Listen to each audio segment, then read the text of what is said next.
further ado, let's start our next talk by Lauren Williams. Thanks very much. I thought I'd start by mentioning that this work has been largely influenced by work of Andrei Zalevinsky, in particular combinatorial work of Fomin and Zalevinsky on total positivity. It was also influenced by work of Postnikov and work of Marsh-Risch. Both of those two works, in turn, had been influenced by, I think, the Fomin and Zalevinsky work on total positivity. And all of this is joint work with Kelli Talaska. So let me start by showing an outline of my talk. So first, I'll start by discussing some decompositions of the Grassmannian. So in increasing order of refinement, we have the Schubert decomposition, which is refined by the positroid stratification, which, by the way, Alan Knudsen mentioned in his talk, which in turn is refined by the Deodhar decomposition, which in turn is refined by the metroid stratification. So maybe that will help you get a little bit oriented. I'll talk a bit about lead diagrams and total positivity, and then some generalizations, some Go diagrams and networks parameterizing Deodhar strata, a characterization of Deodhar strata in terms of vanishing and non-vanishing of Plucker coordinates. And then I'll briefly touch on the relationship between clusters and playbit graphs. Playbit graphs, by the way, are the same thing as alternating strand diagrams, which you saw in Robert Marsh's talk. And then I'll show a sort of non-planar analog of playbit graph. OK, so let me just set up notation on the Grassmannian. So our Grassmannian is a Grassmannian of k-planes in n space over some field k. And this is k-dimensional subspaces of an n-dimensional vector space. We can represent points by full-rank k by n matrices. So there's some example. The rows span the subspace. And then, of course, two matrices are equivalent in the Grassmannian if their row span is the same. And then the Plucker coordinates, p sub j of a point, are its k by k minors, indexed by the column sets j, which are k-element subsets. OK. So just briefly, you probably all know the Schubert decomposition of the Grassmannian. But just to set up notation, if our matrix representing a point in the Grassmannian is in row echelon form, we can map it to a partition. So there's my matrix in row echelon form. And the position of the stars gives rise to a Young diagram. And the positions of the ones in my identity matrix give a k-element subset of the numbers 1 through n. So my partition is lambda, and my k subset is I of lambda. And then for every partition lambda contained in a k by n minus k rectangle, the Schubert cell is the set of all points in the Grassmannian such that the Plucker coordinate I of lambda is the lex-min non-vanishing Plucker coordinate. OK, and the Grassmannian is the disjoint union of these Schubert cells. OK, so now let's turn to the next stratification, the positroid stratification. And as Alan mentioned, this can be defined as the common refinement of n cyclically shifted Schubert decompositions. So let me be a little more precise. So recall our Schubert cell omega lambda is the set of points in the Grassmannian where the lexicographically minimal non-vanishing Plucker coordinate is I of lambda. And this is for the usual order, 1 less than 2 less than ... less than n. But now, for any number, a, between 1 and n, I can define a shifted Schubert cell. And my definition is exactly the same as before. But now, when I talk about lex-min, it's with respect to this cyclically shifted order, a less than a plus 1 less than ... and a minus 1 is the greatest element. OK, so we're just taking a cyclic shift of the usual order. And the positroid stratification is the common refinement of these n-shifted Schubert decompositions. And so these strata are characterized by the n tuples, I1 through In. Each of these I sub L's is the k-element subset telling us the lex-min Plucker coordinate.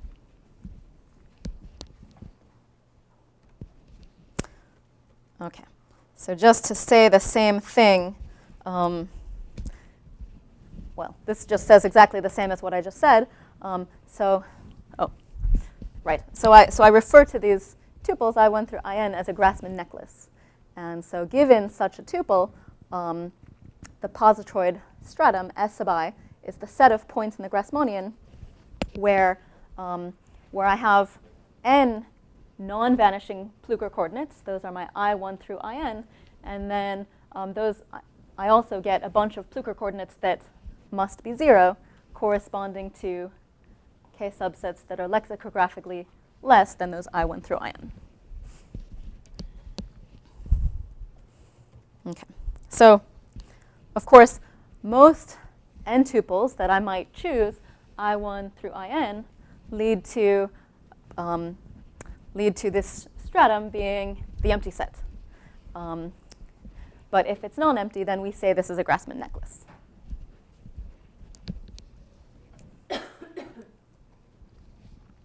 Okay, so Postnikov was the first to consider this kind of decomposition. Well, somehow in a different form, it was discovered. It was considered by Lustig and Reach, but in this setup, it was first discussed by Postnikov, and he worked out a lot of beautiful combinatorics related to this stratification. So, for example, he characterized these collections of Grassmann necklaces. So there's a very simple combinatorial condition for when such an n-tuple, I1 through In, gives rise to a non-empty positroid stratum. So the condition is as follows. So your tuple, I1 through In, is a Grassmann necklace if and only if, for every number a in 1 through n, two conditions. If a is not an element in I sub a, then I sub a and I sub a plus 1 must be equal. So these two adjacent k subsets are the same.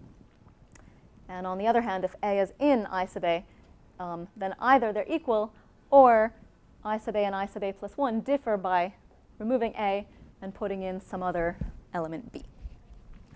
Anyway, so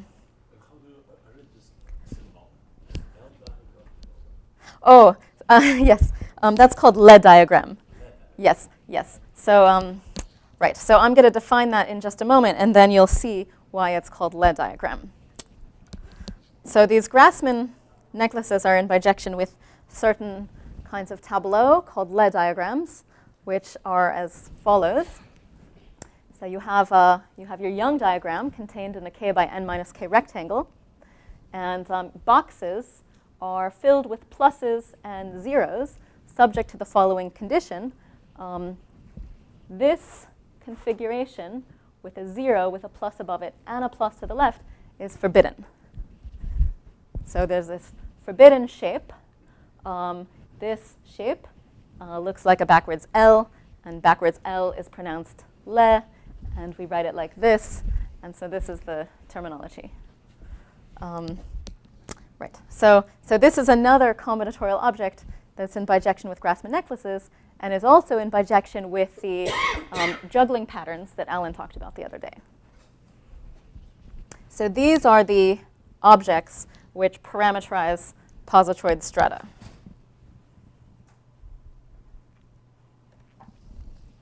Okay. So now let me explain the connection with total positivity.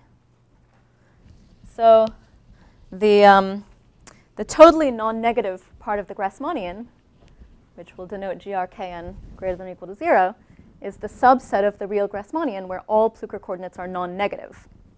And a theorem of Postnikov is that if you intersect the non-negative Grassmannian with the positroid stratum S sub I, then you get a topological cell. You get something that's homeomorphic to an open ball, and specifically homeomorphic to r greater than 0 to the d for some d. And one way, well, the proof idea is that to a lead diagram, you can associate a planar network which gives rise to a parameterization of the cell. So I'll just show you in this example. So here's our lead diagram.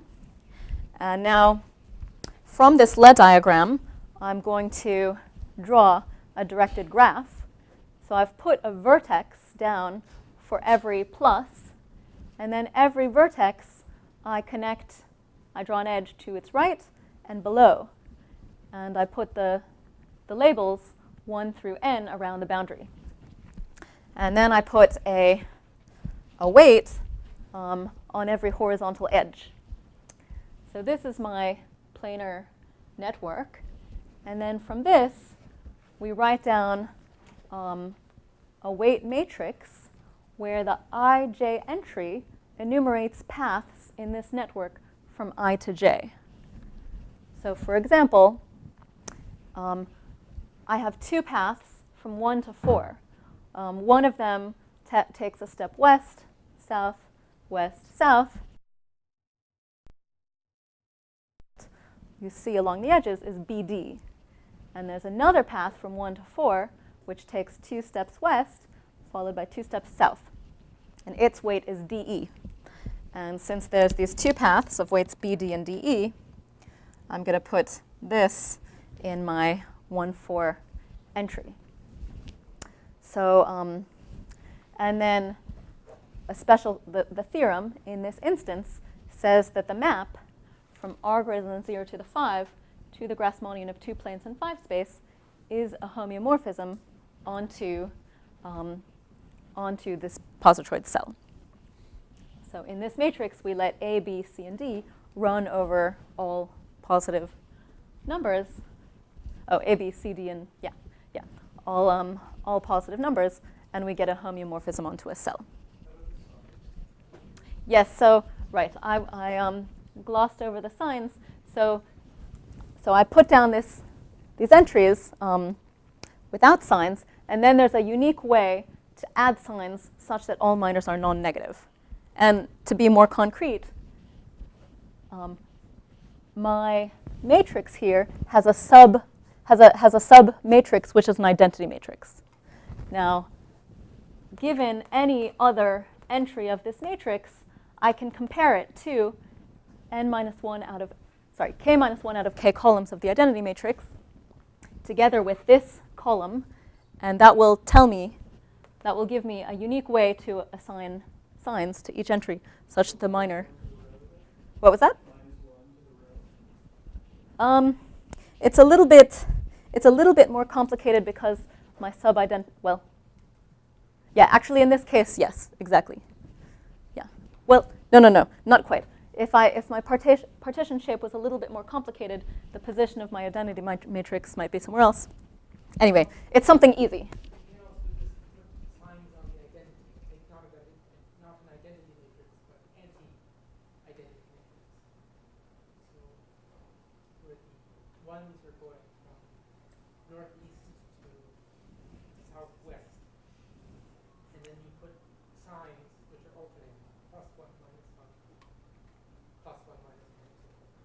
Okay. Well, anyway, I don't want to get too bogged down with this convention. Well, anyway, there's an easy algorithm to assign signs.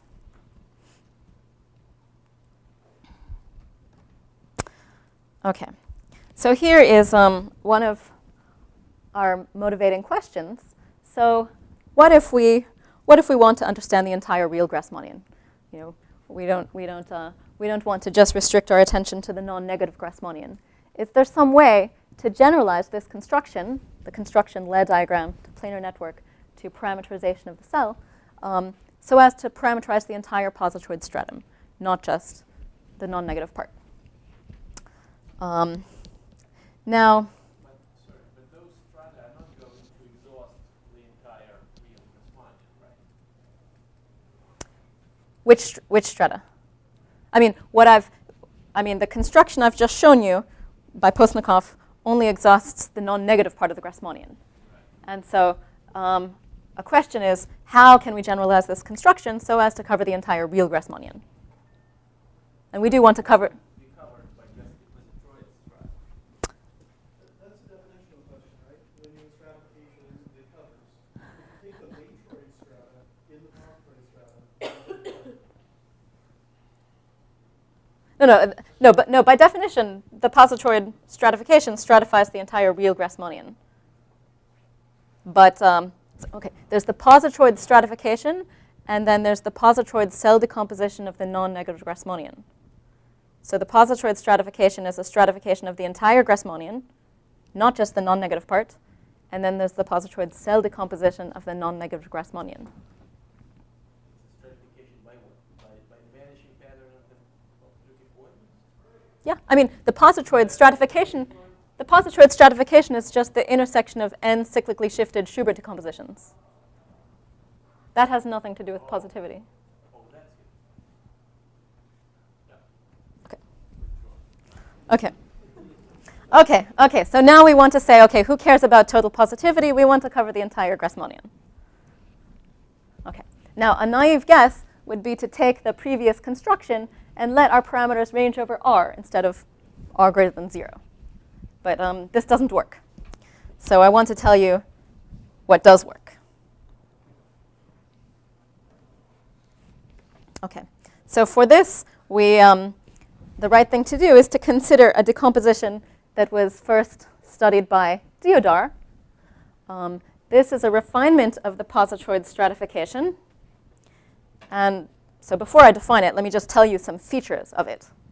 So strata are indexed by some more general combinatorial tableau called Go diagrams. What I'll show you is how from every Go diagram we can get a non-planar network, which leads to the parameterization of strata that we want. Every strata in this decomposition is homeomorphic to k star to the a cross k to the b for some a and b. Every stratum is characterized by vanishing and non-vanishing of certain minors. And now what's the relation to total positivity? Well, over R, a Deodhar stratum is a union of connected components, right? It's going to be R star to the A cross R to the B, so that's 2 to the A connected components.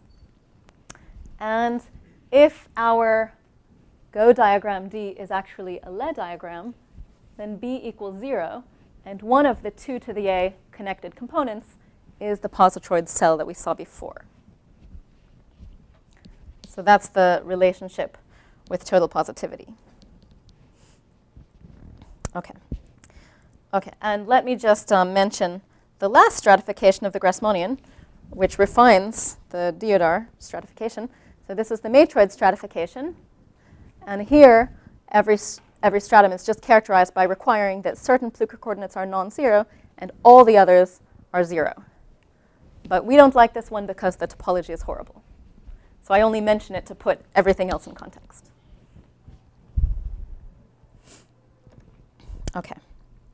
Okay, so from now on, I'll focus on the Deodhar decomposition. So I want to tell you first what objects are in bijection with the strata, and then how to parameterize them. Okay, so let's suppose we're working in a fixed Schubert cell corresponding to lambda. Now, once we've fixed our lambda, our partition, that gives rise to a reduced decomposition of some permutation, some minimal length coset representative, or Grassmannian permutation. So as follows. So here's my partition shape, and now I'm going to choose an order in which to read the boxes. And I actually have many choices here, anything that sort of goes southeast to northwest, but I'll just pick this order. And now I'm also going to label boxes of the Young diagram by simple transpositions, S sub I. So S sub I is just the transposition exchanging I and I plus 1. And I have a fixed way of labeling them that I've shown here, where I put an S1 in the upper right, and then every other box can be obtained from the rule that indices go down as I go to the right, go down by 1 as I go to the right, and up by 1 as I go down. So I've chosen a fixed order in which to read boxes, and also a label of every box by transposition. And now this gives rise to a reduced decomposition of some permutation. So I just read my boxes in that order, and I record what was the simple transposition in every box.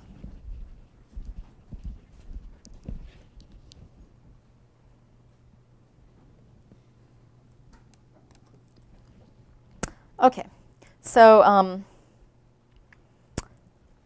now the objects that are in bijection with Deodhar strata are distinguished subexpressions, or I'll refer to them as Go diagrams. So let me tell you what those are. Okay, so we've chosen a reduced decomposition of a permutation, which is this S7, S4, dot, dot, dot, dot, dot. And now there's many ways to choose what's called a distinguished subword. So the only rule is as follows. So I'm going to choose letters from left to right so long as the following holds. So if choosing the next S sub I would decrease the length of the subword I've chosen so far, I must take it. Okay, that's a little hard to parse the first time you see it. So let me explain with this example. So I'm going to read these letters from left to right. First, I'll choose S7. Then I'll choose S4. Then I will decide not to choose S5. Then I'll choose S6. Then I'll decide not to choose S3. But now you see the word I've built so far is S7, S4, S6. And at the next position, if I were to choose S4, that would decrease the length of the word I'm building. And so the rule says I must take that S4. So it's this, yeah. So I'm somehow building up a subword, and I have complete freedom, except that whenever choosing the next letter would decrease the length, I must choose it. So it's kind of, okay. Anyway, it's some combinatorial condition. Now we're going to encode that distinguished subword into a tableau called a Go diagram as follows. So remember, each simple transposition labeled one of these boxes. And now I'm going to record my subword in the following diagram as follows. So choosing a letter means I'm going to draw a circle in the corresponding box. So I chose S4, S7, and S4. So I put circles here. And then I ignored the S5. So I put a plus here. And then I choose the S6. So I put a circle here. I ignored the S3 up there. So I put a plus. And then I chose this S4, and that was forced. And I record that information with the black circle. And then S5 I ignored. I also ignored S1 and S2. I chose S3, and then I ignored that last one. So this is a way of recording a distinguished subexpression in some tableau. And so what's the relation with what we saw before? Well, if my distinguished subexpression has no forced letters, then I have a diagram with no black circles. And such a diagram is precisely a Lie diagram. So this is some kind of generalization of the Lie diagrams. And these distinguished subwords were introduced in the work of Deodhar. Can you just define them by direct combinatorial rule? So I would like to do that. I would like some analog of the forbidden pattern on this object, but I don't know any such condition. So that would be, I'd be delighted if someone figured that out. Okay. So now I want to explain how to generalize Postnikov's parameterization by introducing a corresponding generalized network. So it's somehow similar to what we've done before. So whenever I have a plus in my diagram, I put a vertex in the corresponding network. when I have a black circle, I put a vertex in this network, and I record, I put a sort of fat vertex to record the information that it came from this black circle. And then I connect vertices to the right and down. And it's just like before with the following modification. So these black circles must be connected. They may not be connected to another black circle. So when I connect this to its nearest vertex neighbor, I skip over the black vertex, and I have to connect it to a normal vertex or to one of the boundary labels. And the same when I connect it downwards. I have to skip over that black circle and connect it to a normal vertex. And so you see this, right? And also, so the presence of these black circles and also the presence of well, both black circles and white circles can lead to a sort of non-planar condition now. So you see, in these more general diagrams, I don't have this. I allow this white circle to have a plus above it and a plus to the left, and you see that leads to this sort of non-planar crossing of edges here. So this is kind of where it departs from what we saw in Postnikov's recipe. Okay, and now again, just as before, we label horizontal edges with parameters. I think of every edge. So for every edge, I look at its neighbor to the left. And if its neighbor to the left is a normal vertex, I refer to it as an A sub whatever. And if its vertex to the left is a black circle, I call it a C parameter. And now I'm going to write down, in this case, a 4 by 8 matrix. So this is a k by n matrix where A sub ij enumerates the paths from I to j. Mm-hmm. What about the other 3 extra arrows, the 2 vertical and the horizontal one? They skip the big dot. Oh, yes, right. So no vertices are allowed to connect down or to the right to a black circle. Yeah, so all vertices get edges to the right and down, but they may not connect to a black circle. So they just skip over the black circles. Yeah. OK, so we have this kind of non-planar network. But once you have the network in place, we have precisely the same algorithm to associate a k by n matrix to the network. And now my A parameters are allowed to range over k star, and my C parameters range over k.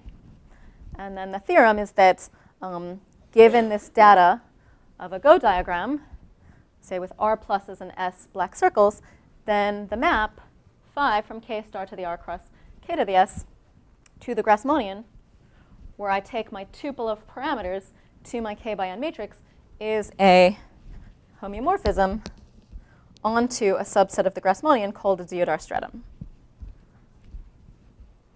And this gives a partition of the Grassmannian as a disjoint union of these Deodhar strata, all of which are isomorphic to R star.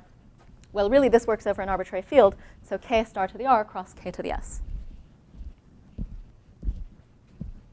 That's how you define them, then it's not at all clear why they're not sure.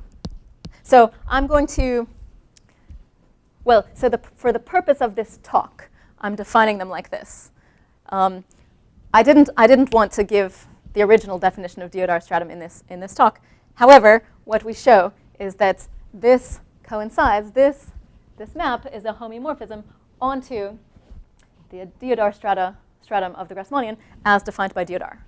But his definition, of course, was completely different. Okay. But just for the purpose of this talk, because I don't want to give too many definitions, this will be we'll take this as our definition. But yes, but you're right. It's not at all clear that this would give a parameter. This would give a partition of the Grassmannian.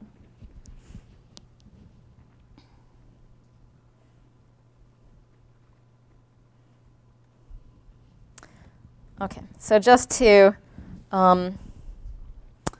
Yeah, so let me give a little bit more background.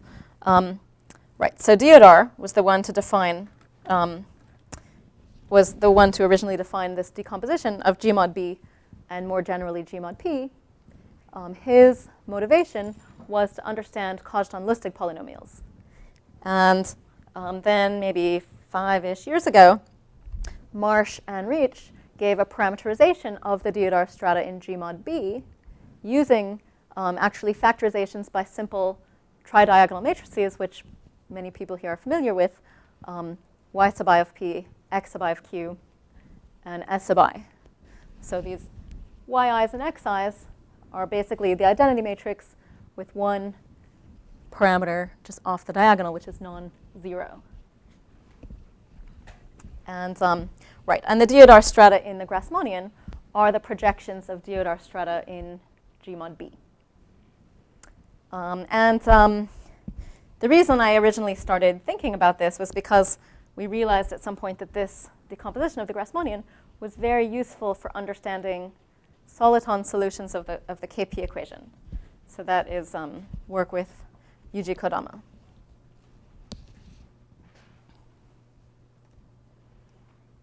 Okay, so let me now give a very small and concrete example. So let's work in, so this is the Grassmannian of 2 planes in 4 space. Now, the positroid stratum indexed by, so let's consider the positroid stratum indexed by the Lie diagram at the left. This is also equal to, well, this is put in another way. This corresponds to the Grassmann necklace 1, 2, 2, 3, 3, 4, 1, 4. And this equals the points in the Grassmannian such that those minors are non-zero.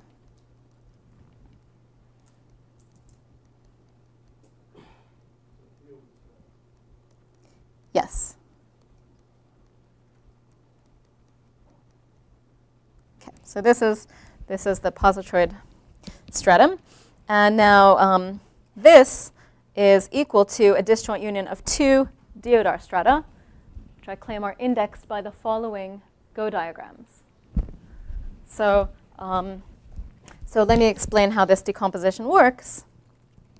So if I follow the recipe and associate a network to these Go diagrams, well, from this all pluses, I get this simple weighted network. There's no black circles, so everything is simple. It reduces to the Postnikov parameterization. On this side, I have a white circle in this position and a black circle here.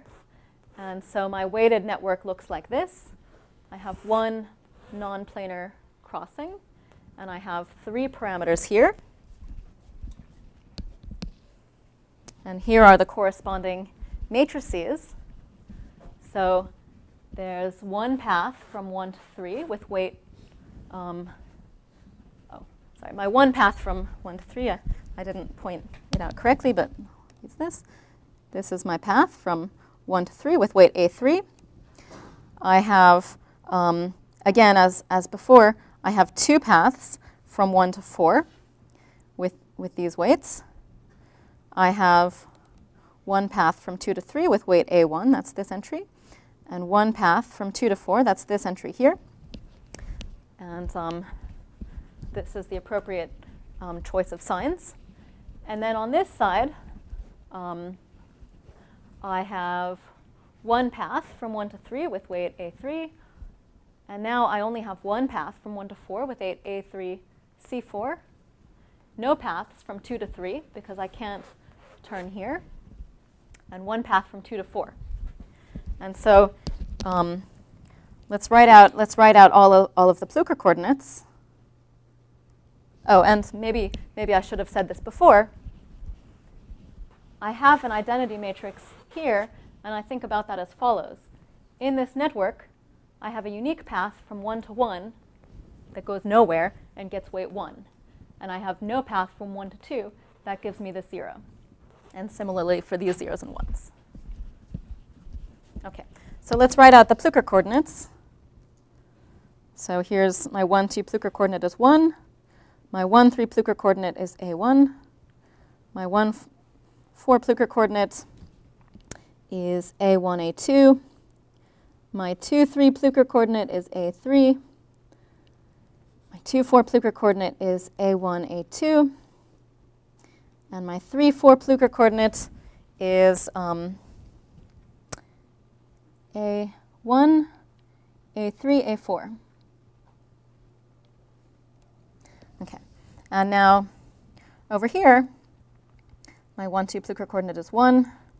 My 1, 3 Plucker coordinate is 0. My 1, 4 Plucker coordinate is A2. My 2, 3 Plucker coordinate is A3. My 2, 4 Plucker coordinate is A3, C4. And my 3, 4 Plucker coordinate is A2, A3. Okay, and now if you think about it for a moment, you'll see that the union of these two strata is exactly the... Oh, yes, I should have a minus sign. Yes. Right. Anyway, if you think about it for a moment, then you'll see that the union of these two strata is precisely the positroid stratum. So the minors 1, 2, 2, 3, 3, 4, 1, 4 are non-zero in both cases. But this is the subset where the minor 1, 3 must be non-zero. This is the subset where the 1, 3 minor must be 0. And then the freedom on the 2, 4 Plucker coordinate is determined by the 3-term Plucker relation. Okay, so I hope this very, very, very elementary example makes the construction clear. Are they always going to be signed monomials? No, they won't all. No, it's a feature of this. Oh, in fact, I should have had 2 terms in one of these. 2, 4. Yes, 2, 4. Yes, 2, 4 should have an extra term. 2, 4. Thank you. Right. 2, 4 is yeah. That was just completely wrong. 2, 4 is A2, A3 plus A3, A4. Yeah.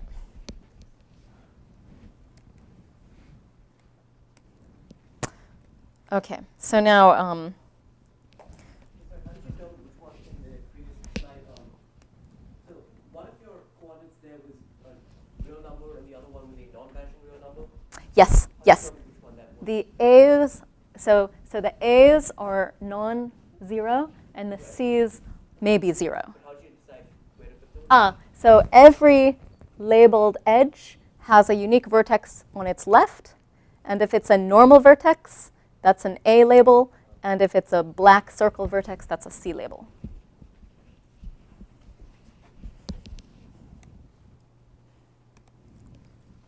Okay, so right, so okay, so I already mentioned this first result, but just to recap, if D is a Go diagram with R pluses and S black circles, then the map I explained is a homeomorphism onto a subset of the Grassmannian called a Deodhar stratum. And the Grassmannian is a disjoint union of all of these Deodhar strata. Right, so as a corollary, every point in the Grassmannian, and this works over an arbitrary field, can be represented uniquely by a unique network coming from some Go diagram. As a corollary of that, so can every matrix. And one nice thing about this construction is that given our network, we can read off polynomial expressions for all Plucker coordinates by looking at collections of vertex disjoint non-intersecting paths in the network, a la Lindstrom, Gessel, Viennot. Lauren, are you asserting there that even though these maps are non-planar, there's still only one way to make paths be vertex disjoint, one copy of the No, I'm not. Okay. Yeah, but if you look at the original version of Gessel-Viennot, the formula for minors is a signed formula, and the sign comes from how you connect sources to sinks. Can you actually see signs in your examples?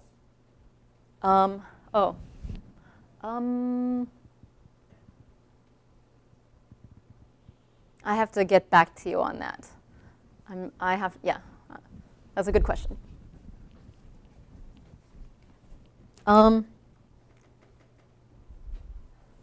I suspect yes, but I don't. But I would have to find a specific example.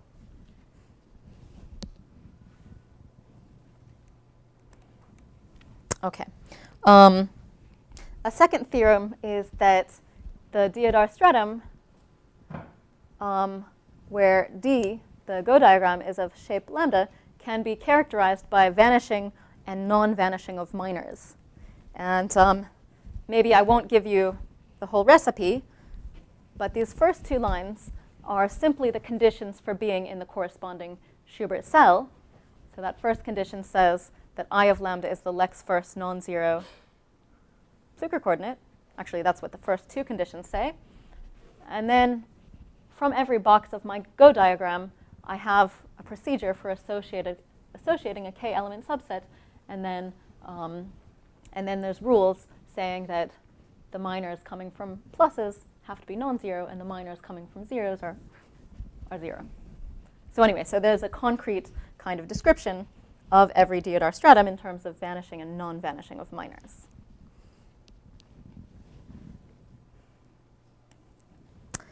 Okay, so now I want to kind of explain where clusters come in. So, okay. So when D is a Lie diagram, Postnikov has an algorithm for associating to it a reduced planar bicolored graph, something that looks like this, and is equivalent to the kind of alternating strand diagram that Robert Marsh talked about earlier. So it's a simple procedure, but maybe I won't. Well, anyway, I won't give you the procedure unless someone asks. So so this is the procedure. This is the Playbik or planar bicolored graph that we associate to this Lie diagram. And then from this Playbik graph, there's a way to associate a Plucker coordinate, a k-element subset, to every region here. So maybe I'll mention quickly how that goes. So in this graph, so I have n labels clockwise around the boundary, and I can start at any boundary vertex, and then I follow what Postnikov calls the rules of the road. In other literature, I've seen this referred to as zigzag paths, and the procedure is as follows. I walk out along this edge, and if I see a white vertex, I turn right, and if I see a black vertex, I turn left. So I come out along here, I turn left, I turn right, and I turn left. And this is a little path from 1 to 3. And now what I do is I label. Oh, did I do this correctly? Oh yeah, no, sorry. Yes, I was not doing right correctly. So I turn right here, and I go here, and then I go right. Okay, I go right, and now I go left, and I go right. So this is a path from 1 to 6. Okay, thank you for paying attention, because I otherwise would have been quite stumped by my example. So this little path from 1 to 6. And what I'm going to do, so this path cuts my disk into two regions, the regions to the left and the regions to the right. And what I'm going to do is I'll label every region to the right by the endpoint of the trip. So this path has two regions to its right, this one and this one. The endpoint is 6, so I'll put a 6 in both of these regions. Now I do that for every single vertex. So So starting at 2, I go out, I see a black vertex. So I turn left, and then I turn right, and then I turn right, and then I turn left and left. So I think I went like this. And I ended at 5. And the regions I see to the right are this, this, this, this, this, and this. And I put a 5 in each one of these. So I keep doing this for every single boundary vertex. And at the end of the day, well, it's not obvious. It's a theorem that, that I have a k-element subset of the numbers 1 through n in every single region. And now, now conjecturally, well, OK. Conjecturally, this collection of Plucker coordinates will be a cluster in a cluster algebra associated to the corresponding positroid cell. And if my Playbit graph comes from a rectangle with all pluses, then that's a theorem of Jean-Scott. And that gives rise to the cluster structure on the Grassmannian. OK, but in this setting of arbitrary Lie diagrams, that is still a conjecture. Now, let me give you another way of thinking about, oh, yeah. Now, I wanted to mention also that these Playbit graphs pop up in all kinds of places. They are apparently related to scattering amplitudes and n equals 4 supersymmetric Yang-Mills. And there's this paper, the 6-author paper of Arkani Hamed, I don't know how to pronounce, Borjai, Kachazo, Gontroff, Postnikov, and I also don't know how to pronounce this name, relating this whole lovely combinatorics to scattering amplitudes. These Playbit graphs also arose very naturally in my work with Kodama on the KP equation. And they appeared as kind of tropicalizations of tau functions.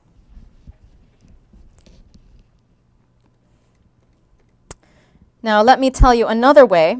So we don't know this is a cluster, but let me make a statement that is true. This collection of Plucker coordinates is an algebraically independent collection of minors, and it provides a positivity test in the following sense. So if my element of the Grassmannian lies in the positroid stratum S sub d, and if its Plucker coordinates are positive for every element in this set here, then all minors of A are non-negative, and this lies in the positroid cell SD greater than 0. And this statement most directly comes from a paper of Kelli Talaska on inverting Postnikov's boundary measurement map. OK, so right, so let's think about this collection of minors as providing a test for membership in the positroid cell, or in other words, in a certain connected component of a Deodhar stratum. OK, so now what if we try to do the same thing from a Go diagram, but not necessarily a Lie diagram? Now, I didn't tell you what the procedure was before for getting the Playbit graph. So, so this, well, anyway, the analog of the procedure, which I didn't describe before, produces this non-planar Playbit graph, which is a stupid name because PLA stands for planar. So it's maybe we call it a BIC graph or something, but that sounds stupid too. Anyway, so we have a procedure for going from one of these Go diagrams to a picture like this. And once we have a picture like this, the same procedure as before labels every region with a k-element subset of the numbers 1 through n. Such a picture also appears as a tropicalization of a tau function from the KP equation. OK, but let's just talk about the combinatorics here. So previously, we had something that conjecturally was a cluster and provided a kind of positivity test. So let's think about what are the analogous properties here. So, OK, so these minors definitely are non-zero on the Deodhar, on the corresponding Deodhar stratum. However, they are not all algebraically independent. So whenever we have one of these non-planar crossings, we have a relation. And actually, this is what I would call a two-term Plucker relation. So, so if I have a non-planar crossing in my graph, then they automatically have the following relation. This times this is plus or minus this times this, and specifically comes from a three-term Plucker relation where one term vanished. So things like this correspond to kind of two-term Plucker relations. Okay, so unlike a cluster, they're not algebraically independent. However, well, okay, so let me first recall that every Deodhar stratum can be described by specifying that certain minors are 0 or non-zero. Well, that graph somehow encodes the information of the Deodhar stratum with these kinds of crossings somehow determining the vanishing minors, the minors that we require to be 0. And now, so here's the analog of the positivity test. I claim that if we know the signs of all of the minors in that picture, then we can determine which connected component of the Deodhar stratum A lies in. So that's the analog of the test for membership in the positroid cell. Here, we don't have total positivity anymore, but the signs of those minors will tell us which connected component A lies in. And the reason is from those minors, you can reconstruct all the parameters as Laurent monomials in those minors. So if you know the signs there, you get the signs of the original parameters.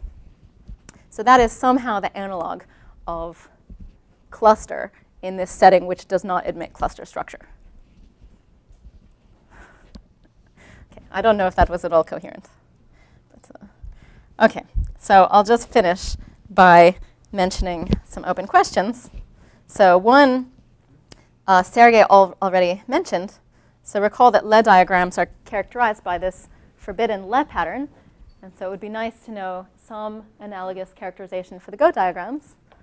Don't know anything about Go diagrams. This is a sort of vague question. Is to what extent is it related to cluster algebras? Can these non-planar graphs be mutated?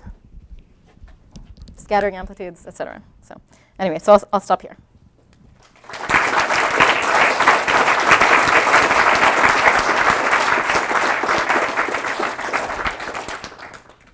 Any questions? So on your last slide, you mentioned that you have something about signs of these. Signs is called is telling you what strata we're in. But I think, maybe I'm wrong, but you find the Deodhar strata without giving any reference to real numbers. Okay, so I should have said, if we now are looking at the Deodhar decomposition over the real numbers, So you can't then, over the unfields? well, I don't know what to say about connectivity over a finite field. I'm not sure. Or, Complex numbers, something like that. oh, C would be fine too. Yeah. Same thing would be true for C. Yeah. Mm-hmm. So given one of the non-planar graphs, you have some sort of analog of the base weight that you can use to express the parameterization. Oh, that's a good question.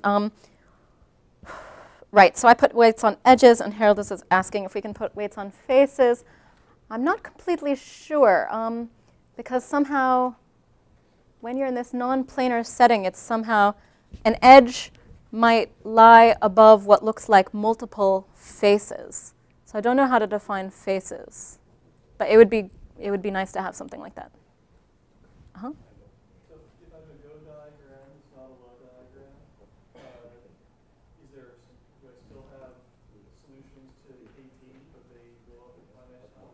Exactly. Yeah. You have some statement of if it has this many black dots, then it goes up this quickly. So I don't know about quickly, but if it comes from a Go diagram that's not a Le diagram, then it blows up. So your solution is regular if and only if it comes from the non-negative Grassmannian.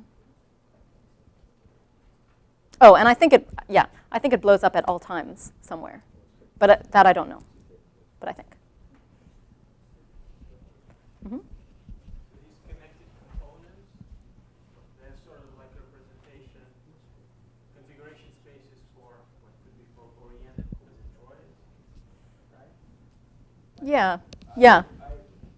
Are they defined by signs of some minors, just like for oriented matroids? In other words, when you fix the signs of your parameters, does this translate into just deciding on positivity or negativity or vanishing of some pretty coordinates, or it's more complicated? When you fix those signs, then certainly some minors must be positive and some must be negative, and so. That much I know. Wait, but for some there will be complete freedom. But you're. That's okay, but as long as I just want to understand what these semi-algebraic sets are defined by. Yeah. Okay. I think, but I don't know that you could define them. Well, okay. I think there's a way to do something like that.